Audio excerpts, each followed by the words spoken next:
The Consulting Success podcast is powered by the Clarity Coaching Program. If you'd like to work directly with the Consulting Success team and receive personal coaching and support to optimize and grow your consulting business, marketing, and revenue, visit consultingsuccess.com to find out more and apply. Welcome to the Consulting Success Podcast. I'm your host, Michael Zapersky. In this podcast, we'll dive deep into the world of elite consultants, where you'll learn the strategies, tactics, and mindset to grow a highly profitable and successful consulting business. Hey everyone, it's Michael Zapersky here, and today I have Janine Kurnoff. Janine, welcome. Hi, thanks for having me. So Janine, you're the co-founder and chief innovation officer at the Presentation Company. Pretty clear what you do, right? With that name, I love it. It's very direct.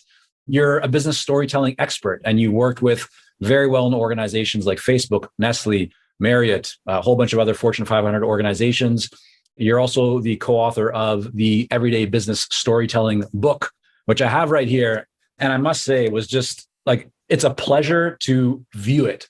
It's one of the nicest designed books I've come across. And I do read a fair bit. So we'll talk more about it, but very well done on the book. It's really quite beautiful. Thank you so much. That warms my heart, Michael. That's truly was our intention, is to make it easy and scannable. So thank you. Yeah, we'll get into it because I want to make sure that people check it out here. And what I found to be very interesting is you really do incorporate a lot of your frameworks and the way that you guys kind of think and approach giving a presentation or taking information and figuring out how to present it in a way that's going to be effective and compelling. But before we dive into all those details, let's go back a little bit into kind of your start. And what I want to kind of find out first is, were you always interested in stories and storytelling? Like, how did you get to where you are today? Yeah, I mean, storytelling has always been part of my life. And I think that in some way, it's part of all of our lives, right? We're human. It's how we come into this world as story listeners, right? Any of us have children, you're reading to them at night. That was really where it kind of started for me. But I always remember as a young child, I was very much into reading books or performing the book. I remember like our neighborhood crew of friends. I mean, when I was very young, we would perform plays out of a book. And different people played different parts. And I remember my sister, who's now my business partner, she'd be the director. She always wanted to be behind the scenes. And then all the friends in the neighborhood, we'd sort of rally around and perform and bring these stories to life. So I think it was always very just something that was very comfortable to me and very familiar. And then fast forward, coming into my business life, my early career, I was at Yahoo in the Bay Area in Silicon Valley. And I was in a sales training role. So I was supporting the sales team for them to tell stories, right? For ultimately them to sell advertising on Yahoo at the time. And I was always very intrigued with, how do we break through? In this case, we were selling something not physical. So how do we be of value, be of service in a way that didn't feel forced, didn't feel salesy, right? And I kind of think I had the entrepreneurial bug then. And I kind of became known in my little circle there at Yahoo as the PowerPoint gal that knew how to do a thing or two and how to tell stories at that level. And fast forward, started a company around this. The Presentation Company does just that. We help people tell stories using everyday business conversations and communications. And is this something that even a small company or, say an independent solo consultant can use? Because I think a lot of people have this perception that, first of all, storytelling is maybe not even applicable in the kind of B2B arena, which obviously it is. And you can tell me more kind of about how it is, but also that maybe if storytelling is applicable to a business, it's going to be for a larger business, where you have more of a story to tell or more assets or just more things to say. What would be kind of your perspective on that in terms of storytelling being applicable in the B2B space, but also for even a small firm or independent solo consultant? Yeah, great question. I mean, I think let's unpack what storytelling means, because it's kind of this really big word in some ways. It's quite popular now. It's the buzzword in business, and yet it can mean a lot of things to a lot of people. And for a lot of us, we might think storytelling is like a TED speaker, right? Who gets up on stage and delivers a story. For others, it might be that senior leader in the organization who's always presenting and has a speechwriter even. And that feels very unattainable for a lot of us, right? Because a lot of us, that is not our day jobs, right? A lot of us are kind of in the grind and we're delivering what I call the not sexy, right? It's the product updates or the QBRs, the quarterly business reviews, or we just have to make a recommendation, or maybe we're checking in with a client and giving them an update on how the program's going or a plan or a campaign. And so for us, storytelling is really the idea of taking your ideas and all your data, because we all have like a lot of data these days, and wrapping it in a framework that is easy for you to organize, but also for your audience to digest. And so when I think about storytelling, it's not you need to tell a personal story necessarily. You could, that is one way to connect, but it's really about structure. And so it's a very simple framework we introduce, as you know, in our book, but it can be applied to many modalities. It could be the stand up and deliver, or it could just be, you know what, I got to pull together 3 slides because my boss needs that. How do I tell a story in 3 slides? How do I organize my ideas and my data and tell a compelling story? And so that's really kind of the avenue that we take when it comes to storytelling. But I will say most people in business, they kind of have this trigger effect when you hear the word, especially like if you talk to an engineer or like a technical person, they're like, storytelling, that's not for me. And they opt out. And it's a real shame because storytelling is such a great way to break through, to be heard, especially in this sort of always on, never done culture. And so when we opt out, I think we lose that opportunity to really influence conversations. So I think the first thing I always tell folks is that mindset shift has got to happen. Just knowing like we are all capable of telling stories, and they may look a little different for you versus me, or for that product engineer or that salesperson. And that's okay. But finding the way to structure our ideas and organize them in a meaningful story is truly a game changer. And we're seeing it happen. That's what's so exciting about this is the career changing opportunities for folks, the ability to be seen in an organization, using just something as simple as storytelling is helping them get there. Let's take the example of somebody who's running a consulting firm. Maybe they have a few employees or team members, and they've never really been intentional with developing a story. Before we talk about the framework and how they can actually take an idea and apply it to the framework and then tell a story or develop a story, where should they start to actually identify what story they should tell? Like there's a lot of things going on in their business, a lot of experiences, maybe successes, maybe failures. Where do you typically encourage somebody to find that first story to build and to lean into the framework? Yeah. So we always say the best stories are not about you. They're about your audience. And so what that means is we have to walk in their shoes. And a lot of us who are in a hurry, right? We just want to put together the proposal, put together the deck. We're like, yeah, we know what our audience needs. And so I always say like, don't open PowerPoint, please. Do yourself a favor and walk in your audience's shoes. What's going on in their world? What are they challenged with? Who do they care about? Or what do they care about? Once you go through that sort of analysis of who they are and what's going on in their world, that will start to inform all the little decisions you have to make along the way to structure your story. So that's sort of like basic 101. Don't start with you.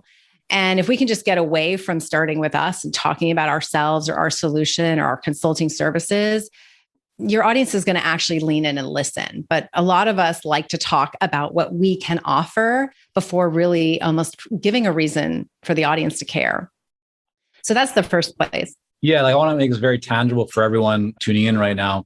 Would you suggest trying to identify maybe a specific pain point or an issue that your ideal client is likely dealing with or being challenged by, and use that to build the story around as a starting point?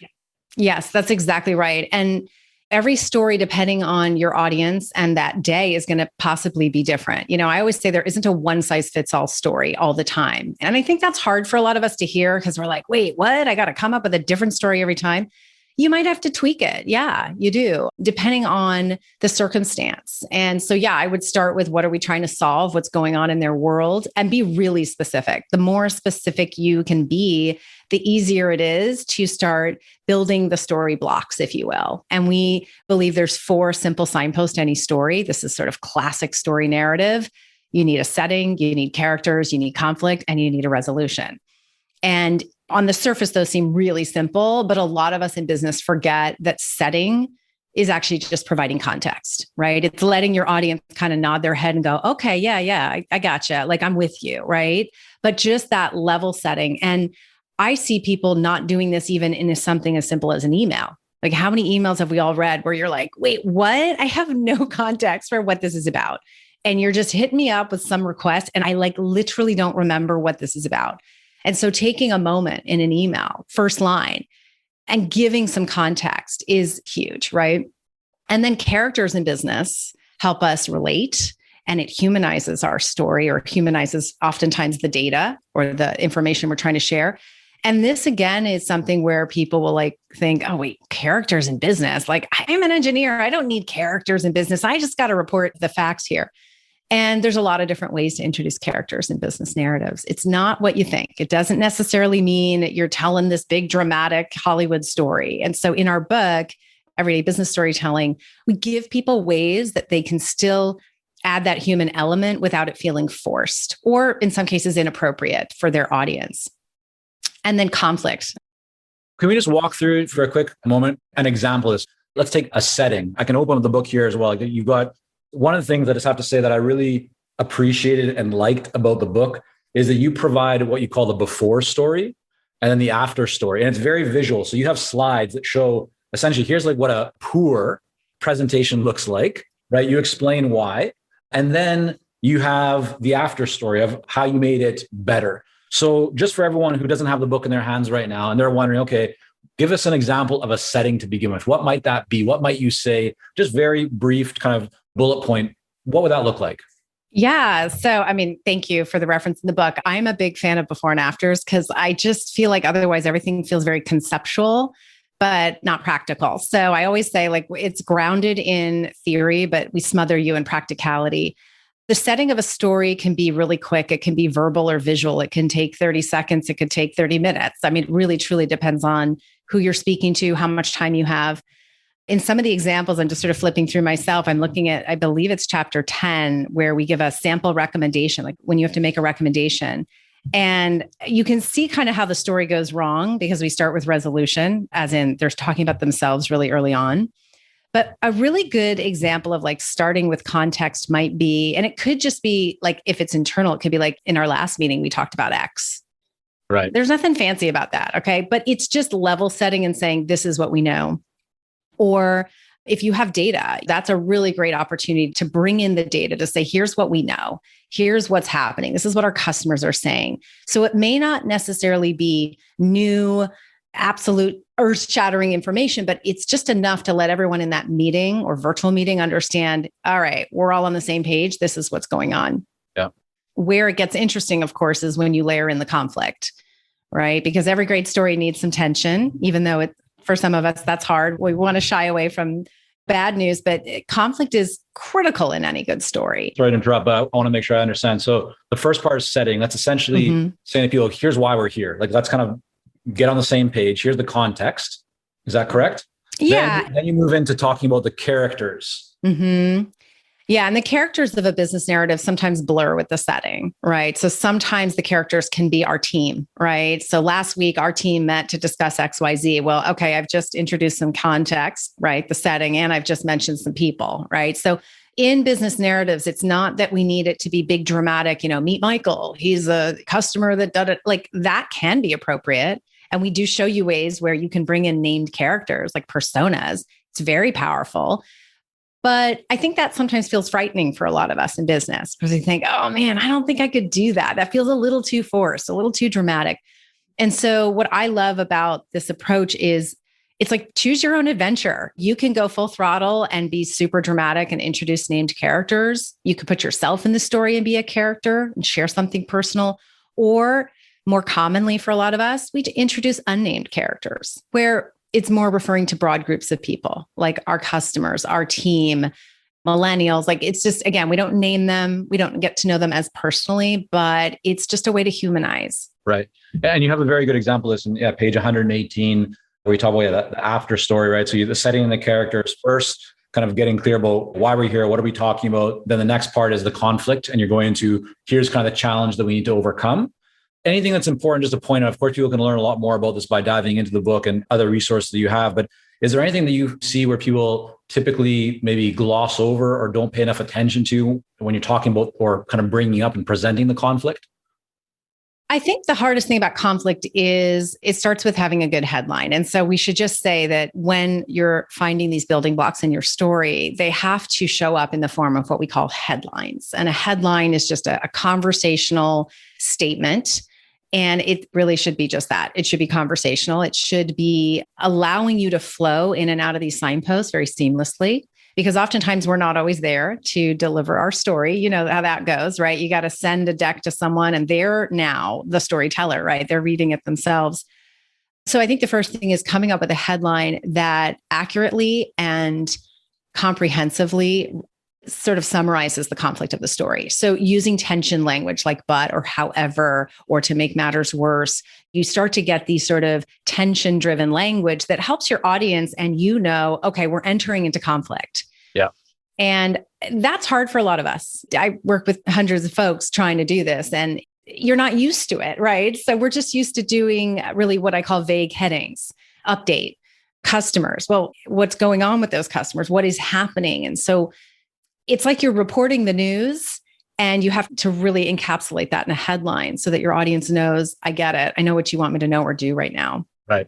I know we're not going to do justice to all this because there's a lot in the book, in the framework, right? We're trying to kind of distill years of experience here in just a couple of minutes, but I would be remiss if I didn't just hit on the overall framework. So you have setting and characters, then the conflict, then you kind of bring up the big idea, and then the resolution. Can you just speak for a moment as to what is the big idea? And of course, I mean, the resolution sounds pretty straightforward. It's like, here's what we propose to solve and overcome the conflict. But what is the big idea?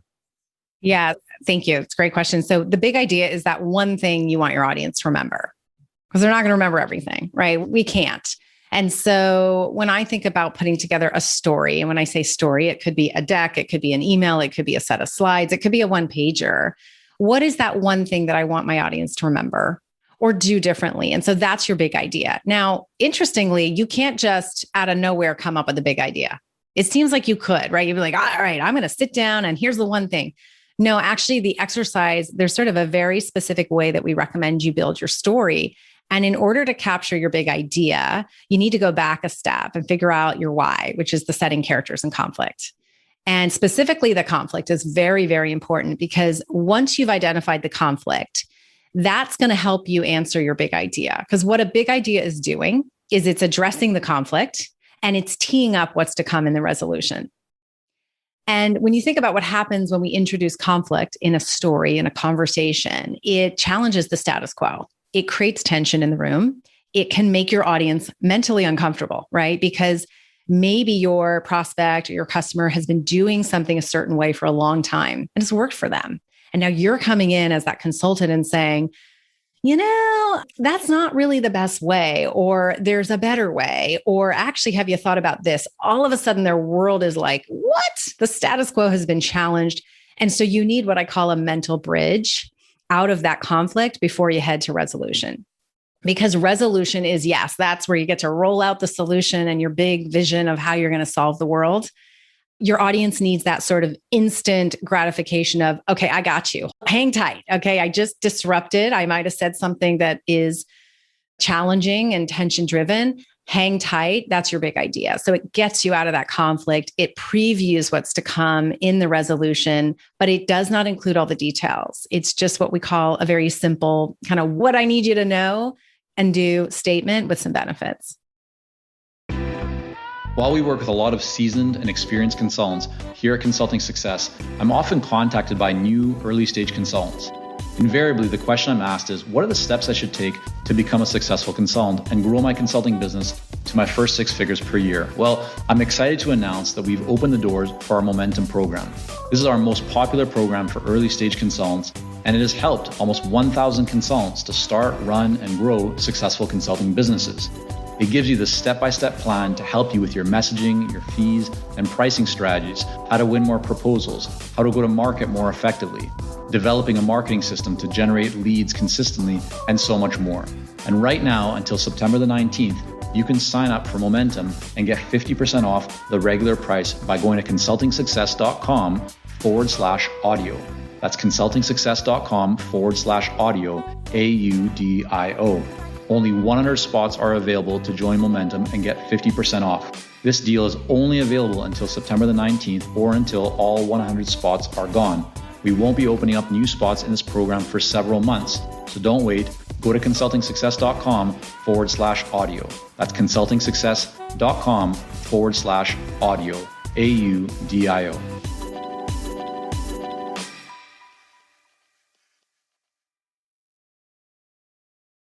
What have you seen and what have your clients experienced in terms of like the before and after when it comes to results of actually using these presentations? What are the typical kind of outcomes or benefits that they get by going through this process or making these changes? Yeah, I mean, the behavior change is real. Truly, it's what keeps us going here at the presentation company, because seeing the transformations, not just like the visual transformations, that's one thing, but the confidence boosting that happens. So most of us, when we have to put together some sort of presentation, we go to the last deck that we built, right? Because we're looking for the quick fix. We're thinking, I'm going to save some time here. I'm going to open up, file, save as, and start anew.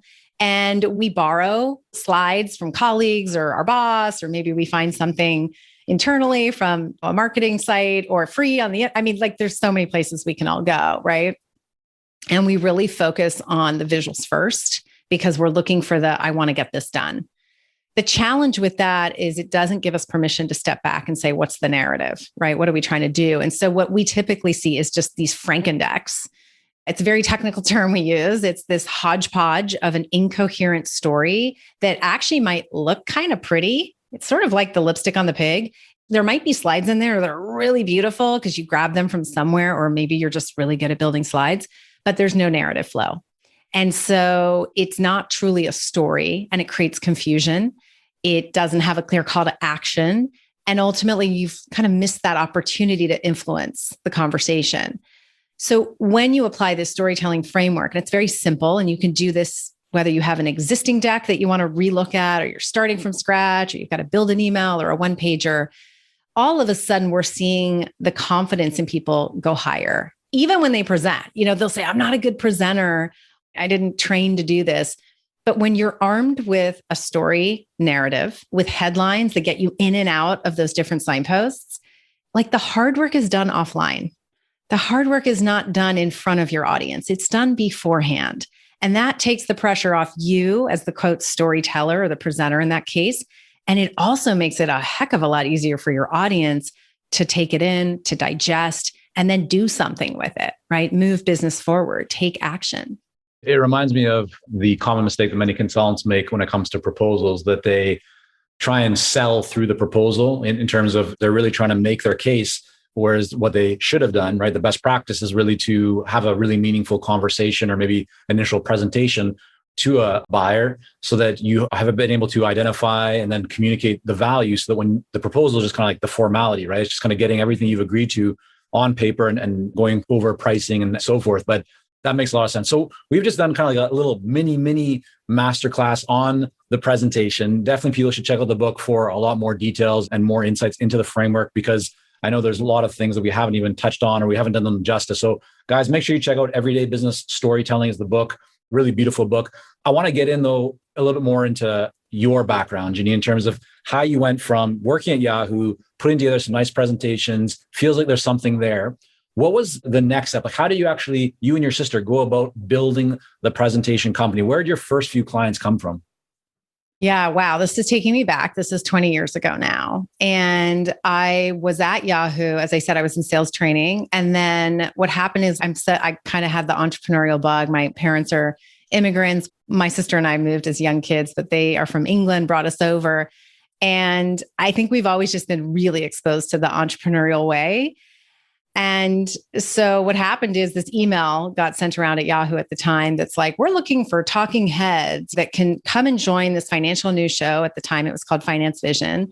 And are you interested? Come audition. And I was like, what? This is crazy. But I had always had this very sort of interest in acting or theater or telling stories. This was like kind of my thing. Even at business school, I was always the one that was happy to get up and deliver the case study. So I went and auditioned. And by audition, I mean, like they started hitting record and said, start talking about the market, start talking about financial news. And I'm like, what? I mean, I had an MBA, but like, wow, just all of a sudden I was thrust into this world of talking about the stock market. And what they were looking for was approachable talking heads, if you will, that could interview market strategists, analysts, CEOs for this new sort of broadcast show that they were developing. This was in 99 or 2000, right before the dot-com bomb. And I got chosen as one of, I think, 6 of us. And they brought in news anchors. They brought all different folks, but they brought 2 people from Yahoo that were already there. And so that was me. And so I got this sort of taste of how to connect with an audience. It was live. So we knew real time how many people were viewing, if there was drop off, which questions we were asking were resonating with the audience, where things were going great and where things were tanking. Like it was just this really interesting time for me. Of course, fast forward to today, so much of that can be applied to virtual training, virtual meetings, right? Where you're like, wait, I'm losing my audience. What do I need to do? Get that lifeline back. Anyways, that was so almost too ahead of its time. And because this was before we all had broadband on our phones and at home. So then I moved off of that and they started a shopping vision version of that. So this is all kind of tied back to the Yahoo sites, Yahoo Shopping, Yahoo Finance. And then that got cut. I got laid off. I enjoyed 3 months in Europe and said, all right, peace out. I don't know what I'm doing with my life. I was young, wasn't married, didn't have anything to nothing. It was like easy time. So I packed everything up in a box and took off. I came back and I remember very vividly, I was walking on the beach with my dad, again, very entrepreneurial, his influence. And he said, well, what are you going to do with your life? And I'm like, I don't know. And he's like, well, what do you love to do? And I said, I love helping people make better presentations. I love helping people communicate. So he said, well, then go do that. I said, well, how? What do I do? He's like, why don't you just start? You know what? And there was an opportunity.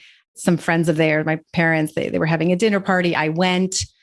Someone said, what do you do? And I just said, I help people make better presentations. And literally they were like, oh my God, we need you. I need a PowerPoint. And so it started off like that. It was me helping people build PowerPoints, very like one-on-one consulting, not very scalable. Were you doing any marketing at all at that time? Like once you got through the family, friends. So was it just referrals? Someone said, oh yeah, talk to Janine. Like she can help you with a PowerPoint. And yeah, early days, it was like truly just testing my way to even see, is this something I want for myself as a life? I had come from corporate America. I had gotten that taste. And now it was like, oh, this is what it's like when you're on your own and you've got to find the business and then do the business. And so in the early days, it was super scrappy. My sister, Lee, at the time was in Silicon Valley working in market research, like on the marketing side of like analyst firms. And we kept talking. She kept seeing these like Frankendecks coming into her world. And I had seen it from the sales side. And of course, the work I was doing. And we just kind of put our heads together and said, well, what if we created this business and with the intention of helping people ultimately communicate better?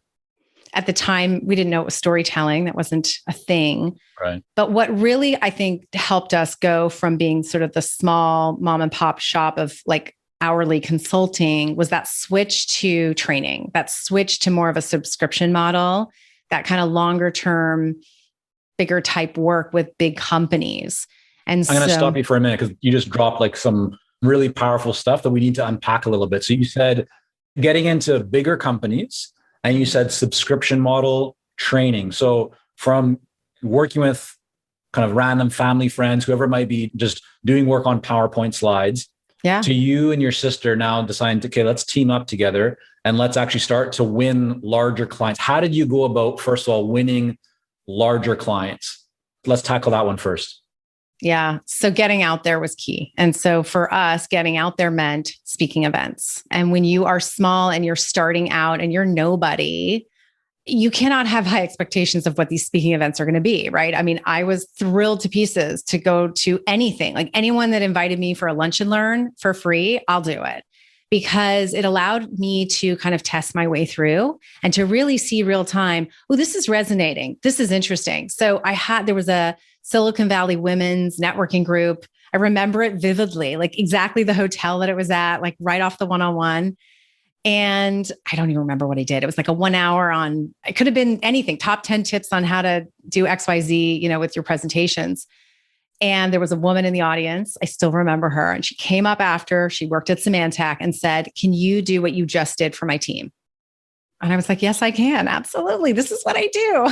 And then all of a sudden I went and did that thing at Symantec. And literally, like, the VP in the room was like, "Can you also teach us how to do this?" "Yes, I can. No problem." I mean, of course, this all translated to like really late nights, running to Kinko's or wherever it was to like build the training manuals. I mean, it was so scrappy in the early days. And you know what? I'm proud of that, because you have to kind of put in the hard time to know what is going to be scalable, what is crazy, and what is actually going to work towards something. So that was a big change for us in getting out there, making presentations, giving back, like truly like imparting knowledge.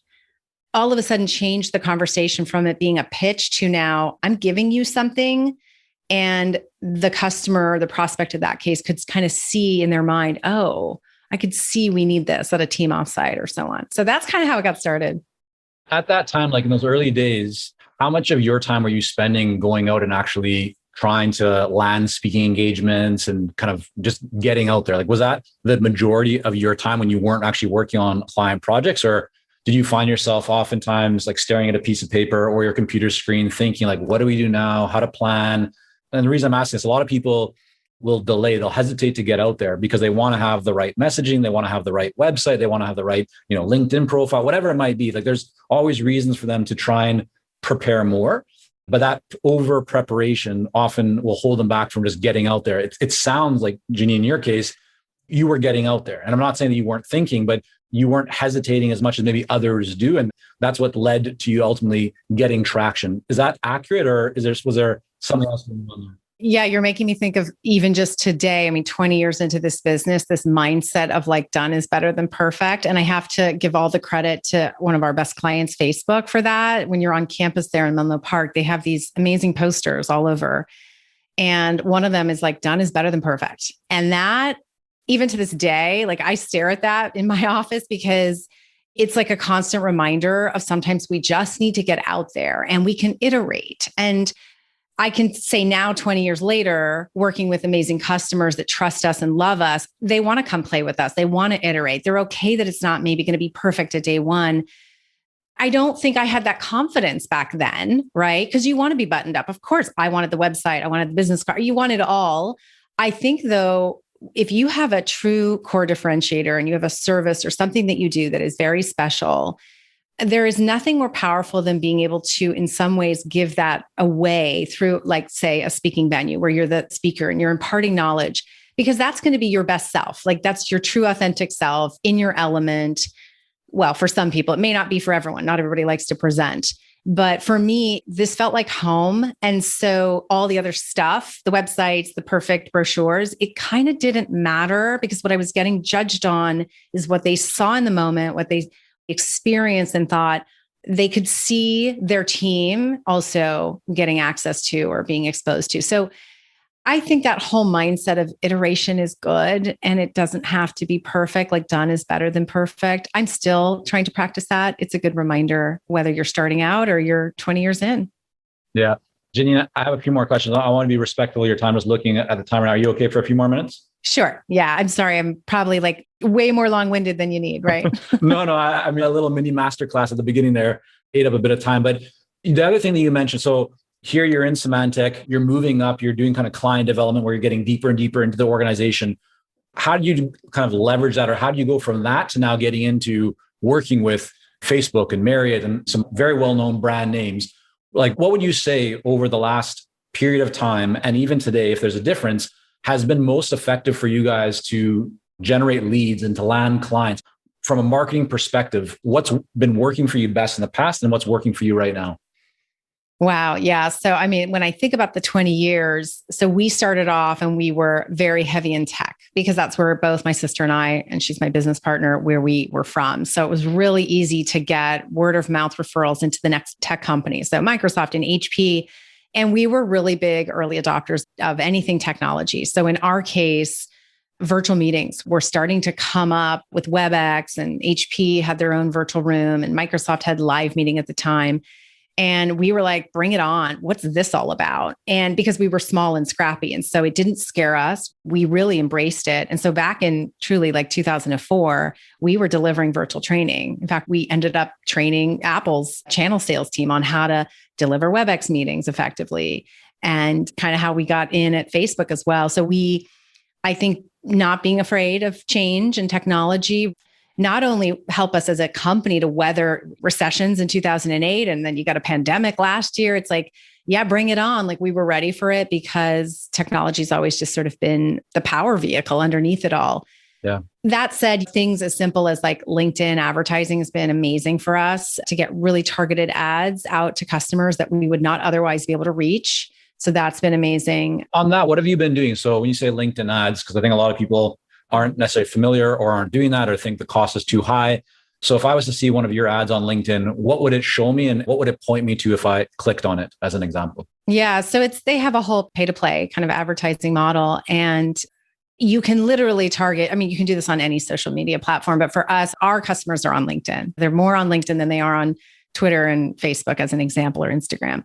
But for us, we chose that as a platform, and you can do very targeted ads. The ads are whatever you want to create. We found that the simpler, the better, right? Just really simple. Yeah. So for yours specifically, like what are you doing for your ads? What do you find is working best for your company? So like, for example, our buyer's like a learning and development buyer at a big enterprise company.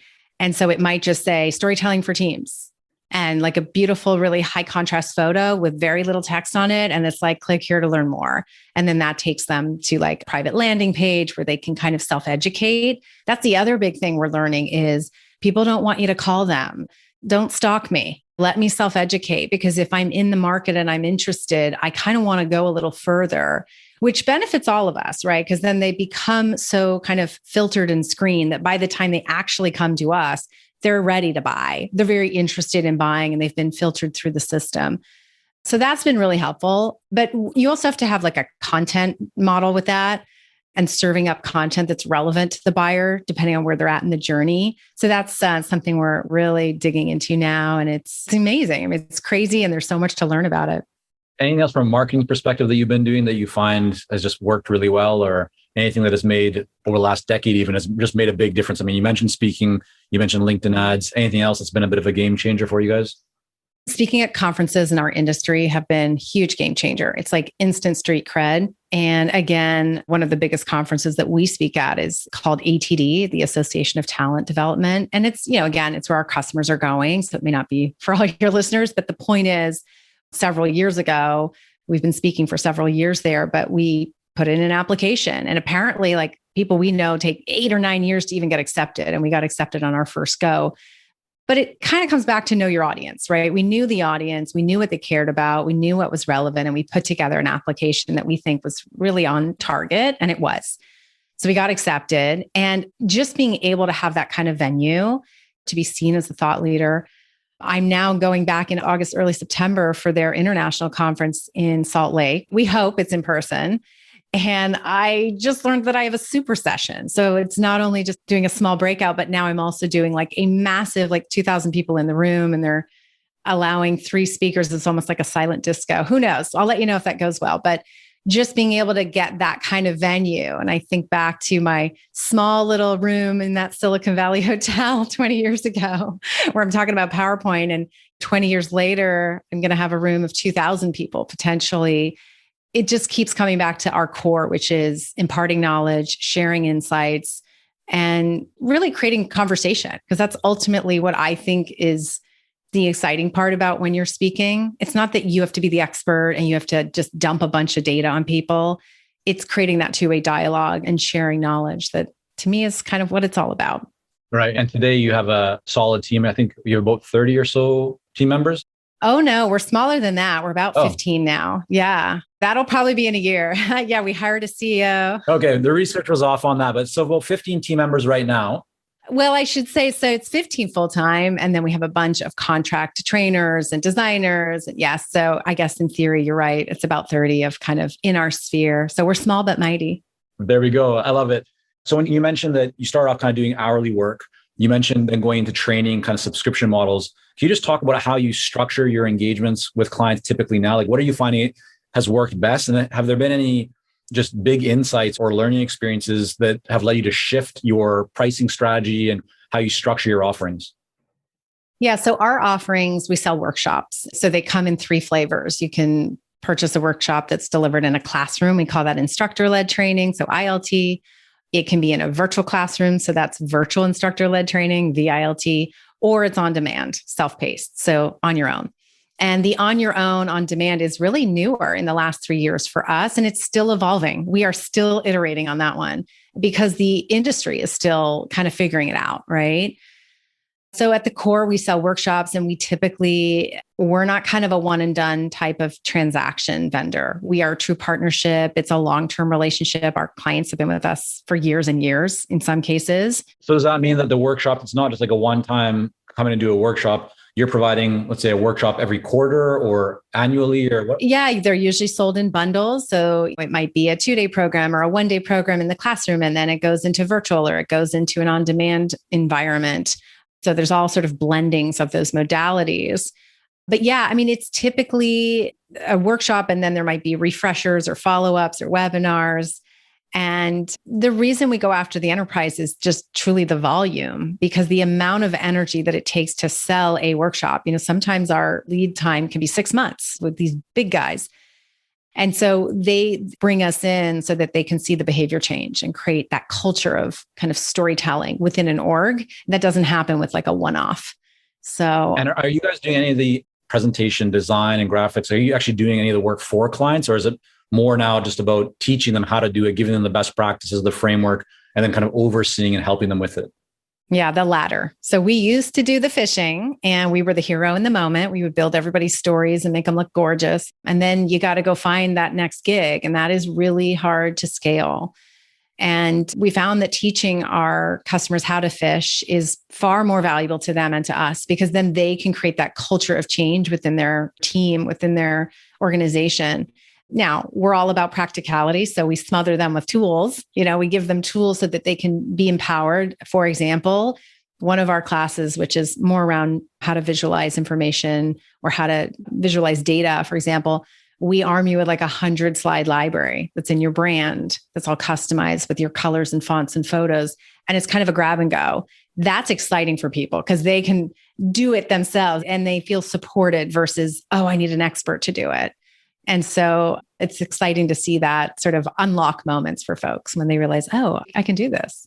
I love that. I think that's really powerful because I would imagine the typical kind of objection would be, well, no, like we want somebody to do this for us. We don't have the time. We don't have the resources. And so they want somebody to actually create stuff. But what you've done is you've productized what you were essentially delivering for people before, arming them with an asset. And then the real compelling reason is, rather than just do it for you guys, like let us teach you how to do it so you can build that culture, build that skill set in-house. And then we're going to be there to support you and advise you on an ongoing basis. And rather than just doing a one-time workshop where they might feel all excited by it and then forget it the next week or the next month, by having kind of that ongoing touch point, it's the learning and the change and the transformation actually lasts.